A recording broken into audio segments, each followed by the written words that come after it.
favorite topic, which is moving through conflict, the third step on our relationship ladder. And this is very important. And so we have a few assumptions about moving through conflict that I want to set up before we even start. The first one is the belief that we are all inherently good. We do not want to fight with our partner. We don't want to hurt our partner. And so this leads us into the idea of separating the person from the behavior. Your partner is inherently good. They are not the way that they behave in conflict. Their behavior is something totally different. It's a response and it's a natural reaction to what's happening. We also want to consider our growth mindset, that even our language, moving through conflict, not resolving conflict. We're not arriving at this perfect moment where there is no conflict. There's always going to be a degree of verbal conflict, arguments, disagreements, whatever you want to call it, in your relationship. It's natural, it's normal, it's common, it's okay. I also like to use the phrase, just to keep us in this growth mindset, practice makes progress. We are practicing behaviors. We are rehearsing behaviors. This is really important because it helps us remember that there's no arrival. We're going to practice. We're hopefully making progress, but it's not always going to be perfect. Let go of the idea of perfection. It doesn't help anything. It doesn't exist. So there are better ways to be in conflict. There are more effective ways to be in conflict, to move through conflict. Chiefly, trying to leave defensiveness out of your conflict. Defensiveness is a barrier. It keeps us stuck. It doesn't allow us to connect with our partner. It moves us farther away from each other. So we want to strive to discuss issues without defensiveness.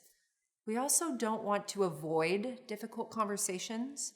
We want to feel like we can be there with our partner and talk things through, even if it's a little messy.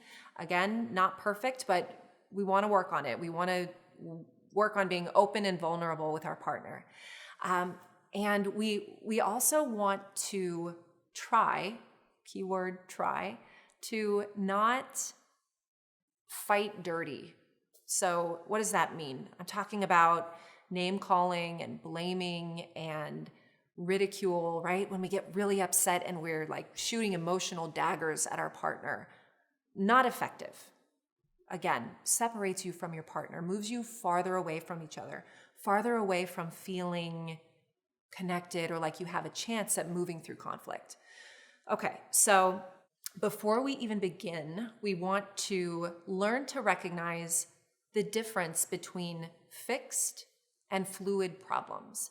Fixed meaning there are issues that are chronic, that might always be in your relationship. They might always be a part of your relationship. I'm talking about issues like fixed personality traits. I'm talking about issues like your partner's family. If you don't get along with someone in your partner's family, that's not likely to change, not because you can't change how you feel about each other or your behavior, but because your partner's family is part of who they are, right? And so there are fixed issues and there are fluid issues. Fluid issues are malleable, they're changeable, they're day-to-day issues that we might actually strive to collaboratively together find solutions to. Stuff like, your partner gets a new job and is distracted all the time or stressed all the time, getting home late from work. That's something that is fluid. It can be changed. You can work on it. So that first step is recognizing, looking at your issues and saying, which is it? With everything we've got, all of our challenges, which are malleable, which are fluid, and which are fixed, which are kind of chronic. So recognizing those two is going to inform your next course of action. So once you recognize that an issue is fixed, we want to start moving toward looking at it with more neutrality. We want to move toward potentially accepting that this is just something that is always going to be there with the two of us. We'll use an issue like a fixed personality trait. Let's say that your partner is a little absent-minded. They are frequently misplacing keys, phone, forgetting their wallet, right? And it drives you nuts and it causes a lot of arguments, and you're just, always resentful or irritated because you're locked out of the house. The first step is, again, recognizing this is part of who my partner is. He or she can try to make changes, but at a certain point, do you want to just learn to accept that my partner is forgetful and I don't want to struggle to change them? I don't want to be resentful and irritated and get involved in fights about this. I just want to learn to let go of it a little bit. I know that sounds like a tall order, but I think that a way of doing this is recognizing, being honest about what you wish would happen. So thinking, I wish my partner wasn't absent-minded. I wish that, he or she could remember things easier, and I just wish it was different. I wish that he or she wasn't like that. And then recognizing what is, recognizing reality, because that gap between what you wish and what is where pain lives, and that's where conflict comes in. Let's look at another typical fixed problem that can be really challenging, like the example of your partner's family. Let's say there's someone in their family that you don't get along with, and that can be really hard. It's hard for both of you in the relationship. And so you want to look at what you have the power to change, what you have the power rather to control in this, which is yourself. You can control your responses. You can work with your partner to find ways around it. So let's just say, an in-law issue. Maybe you don't see eye to eye with your partner's mom or dad. And while you can't change your partner's mom or dad, you can change how you're going to respond to that. You can change how you're working with your partner when you're all together with the in-laws. Maybe your partner is helping you, soothe or calm yourself down. Maybe it's just, a hand on the knee or a phrase that the two of you use together, like, I was going to say this is almost over, but maybe it's not that, but you have a specific mantra that the two of you use together. Maybe it's just a hug, even in passing, as you're at a family event that communicates to each other, hey, I know this is difficult and I'm here for you. So these little coping skills or workarounds when you're in situations that are challenging.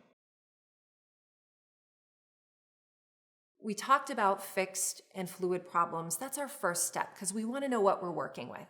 But in general, when we are approaching moving through conflict, I like to use a boxing analogy. So there are techniques that you want to learn when you're in conflict that are going to be most effective and help you move through conflict. So think about boxing. Think about a professional fighter is doing a lot of training, and it's very tactical. They are not just going to get into the boxing ring and be filled with emotions, letting emotion drive and haphazardly swinging. There's a method, right? And so we are looking at moving through conflict in the same way. It is in our emotional DNA to react, to be emotionally reactive. We have a natural emotional defense proclivity. Some religion calls it original sin, and I call it the emotional ego. And the emotional ego has 3 parts. It's like a monster with 3 heads that comes out when you're in conflict. Very natural. We all have this response. There's no shame. So the first part of the emotional ego is the reactivity itself.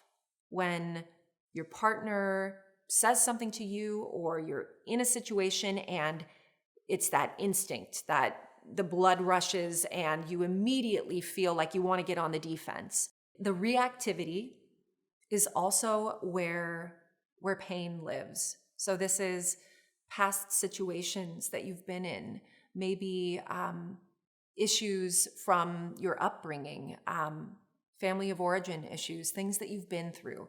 That's this emotional reactivity. The emotional reactivity pushes you into the second part of the emotional ego, which is what I call a fighting stance.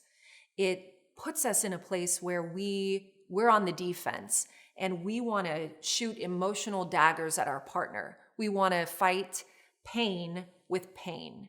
This is, talking about original sin or emotional defense proclivity, the emotional ego. This is like when you see a 4-year-old on the playground push another kid. It's that natural defense. And what is that kid that got pushed going to do? He's going to stand up and push right back. And so as adults, we do this too. But it is not effective. So it moves us farther from our partner so that we get farther and farther away from what the crux of the conflict actually is, what it's all about. Chances of solution or resolution or moving through conflict go out the window when we start getting in that fighting stance, getting defensive, blaming or name calling, right? We want to jab to hurt our partner because we feel hurt, but it just doesn't work. It's not effective. And so what happens, the third part of the emotional ego, is that when you're in your fighting stance, emotions take the driver's seat. And we don't want our emotions to drive. It's like Mr. Toad's Wild Ride. It's not going to end well. And you can't turn that car around when emotions are in the driver's seat. There is a place for emotional expression in conflict, in your relationship. I am not saying that emotions are bad or that you should not be emotional. That's not what I'm saying. I'm saying that you don't want to let your emotions drive, especially in conflict. The difference between emotions driving and emotions having a place in the vehicle is this. Emotions driving is when you say something like, I am so angry, I'm so upset, you are such an asshole. Emotions in the vehicle, you're expressing your emotions, would be, I am so angry, I'm so upset, I just feel so alone, I want to cry. So the difference there is that I'm still expressing my emotions, but I'm not using fighting words. I'm not pushing my partner and saying, you are X, Y, and Z. I'm separating the person from the behavior, right? I'm not telling my partner, I'm not assassinating their character and saying, you're a jerk and you're this and you're that. I'm just saying, I feel angry, right?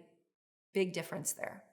And so I want you to remember that you have the power to create the relationship you want.